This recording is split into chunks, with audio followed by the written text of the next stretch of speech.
ایک بڑھیا کا عجیب واقعہ ہے کہ دولت عباسیہ کا وہ تاجدار مامون الرشید جس نے شیرواں کے عدل اور حاتم کی سخاوت کو دنیا کے دل سے فراموش کر دیا، سلطنت بغداد پر جلوہ افروز لیے شہزادہ عباس مامون الرشید کا بڑا لڑکا طائفۃ النمل کے قریب شکار میں مصروف ہے۔ غروب ہونے والے آفتاب کی شعاعیں آب دجلہ کے قدموں میں لوٹ رہی ہیں، طائران خوش لحان کے نغمہ میں منہمک جو کنار در یار پر وداع روز روشن کا مرثیہ پڑھ رہے تھے، ایک حسین عورت پانی کا گھڑا بھر رہی تھی۔ عباس اس کو دیکھ کر آگے بڑھا اور پوچھا، تو کون ہے اور کس خاندان سے تعلق رکھتی ہے؟ کیا ایسے غیر آباد مقامات پر بھی جہاں پہاڑ اور جنگلوں کے سوا کچھ نہیں حسن جنم لے سکتا ہے؟ شہزادہ اپنا فکرہ ختم کر کے دیکھتا ہے تو غیور حسینہ کے چہرہ پر بل آ چکا تھا۔ اس کا چہرہ غصہ سے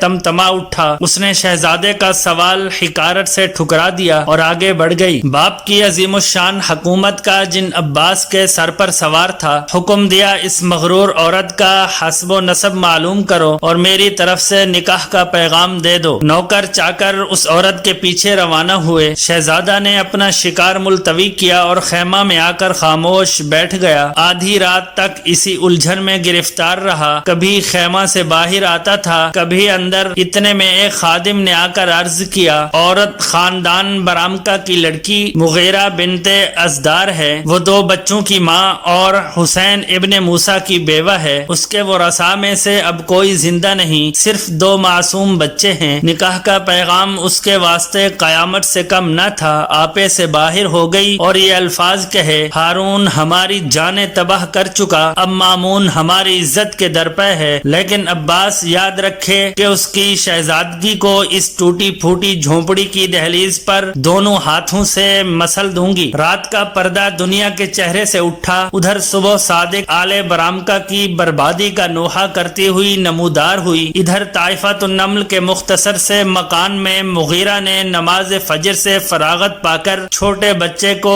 کلیجہ سے لگا کر پیار کیا اور کچھ کہنا چاہتی تھی کہ شہزادہ عباس کا پیغام ایک قاصد کے ذریعہ سے اس کے کان میں پہنچا۔ شہزادہ عباس کا غصہ تیری جان اور مال خاک میں ملا دے گا، یہ مکان ضبط کیا جاتا ہے اور تجھ کو 2 گھنٹے کی اجازت ہے، یہ مکان خالی کر دے۔ مغیرہ یہ پیغام سن کر دروازے پر آئی اور قاصد سے کہا، عباس اس وقت کو بھول جائے جب میرے دادا جعفر کا سر اس کے دادا ہارون کے سامنے رکھا گیا اور اس بے گناہ قتل نے آل برامکہ کو 2 دانوں کا محتاج کر دیا، لیکن برام کی بیبیاں مظالم عباسیہ کو جس تحمل سے برداشت کرتی آئی ہیں، تاریخ اس کو فراموش نہیں کر سکتی۔ اتنا کہہ کر مغیرہ ایک سفید چادر سر پر ڈال کر دونوں بچوں کو ساتھ لے کر باہر نکل گئی۔ 2 صدی ہجری ختم کے قریب ہے، مامون الرشید کا دربار گرم ہے، مامون کے پہلو میں عباس تخت نشین ہے، امراء وزراء خاموش بیٹھے ہیں کہ مظلوم مغیرہ جس کا چہرہ 14ویں رات کو شرماتا تھا لیکن اب ضعیفی کے آثار نمودار ہو رہے تھے، دربار شاہی میں حاضر ہوئی اور کہا، ایک بیوہ کا مکان صرف اس لیے کہ وہ اپنی عصمت کی محافظ تھی، سلطنت عباسیہ کو مبارک ہو، لیکن مامون الرشید ایک دن اس بادشاہ کو بھی منہ دکھانا ہے جس کی سلطنت کبھی فنا نہ ہوگی۔ ایک ظالم کی تیرے پاس فریاد لائی ہوں، انصاف کر اور داد دے۔ تمام درباری عورت کا منہ تکنے لگے، مگر کسی کی اتنی ہمت نہ تھی کہ بادشاہ کی موجودگی میں اس سے بات کر سکتا۔ مامون الرشید نے عورت سے کہا، اس ظالم کا نام بتا کہ وہ کون ہے۔ عورت ہنسی اور ہنس کر کہا، شہزادہ عباس جو تخت شاہی پر آپ کے برابر بیٹھا ہے۔ آج مسلمان دنیا بھر کے عیوب کا مخزن ہو جائیں مگر یہ مردہ قوم کبھی زندہ بھی تھی۔ مامون کا چہرہ اتنا سنتے ہی غصہ سے سرخ ہو گیا۔ اس نے جوابدار کو حکم دیا کہ عباس کو اس عورت کے برابر کھڑا کر دے تاکہ مدعی اور مدعا اعلی میں کوئی امتیاز نہ رہے۔ شہزادہ عباس خاموش تھا اور ہر سوال کے جواب میں رک رک کر ایک آدھ بات کہہ دیتا تھا۔ مغیرہ دھڑلے سے اپنی داستان مصیبت بیان کر رہی تھی، اس کے چہرے سے عصمت کا خون ٹپک رہا تھا، یہاں تک کہ اس کی زبان سے یہ لفظ نکلے، عباس یہ صحیح ہے کہ تو مامون الرشید کا لڑکا اور سلطنت کا مالک ہے، لیکن یہ ہاتھ منتظر تھے اس وقت کے کہ اگر تو اپنی دھن میں آگے بڑھ کر قریب پہنچتا تو تیری گردن خاک میں ملا دیتا۔ کہتے آل برامکا کی دولت عباسیوں نے پامال کر دی، مگر ہماری عصمت وہ دولت ہے کہ ہم عباسی سلطنت کو اس پر سے قربان کر دیں۔ وزراء سلطنت مغیرہ کی جرت پر متعجب ہوئے اور کہا یہ بے باکی آداب شاہی کے خلاف ہے اور ادب سے گفتگو کرو۔ مامون نے کہا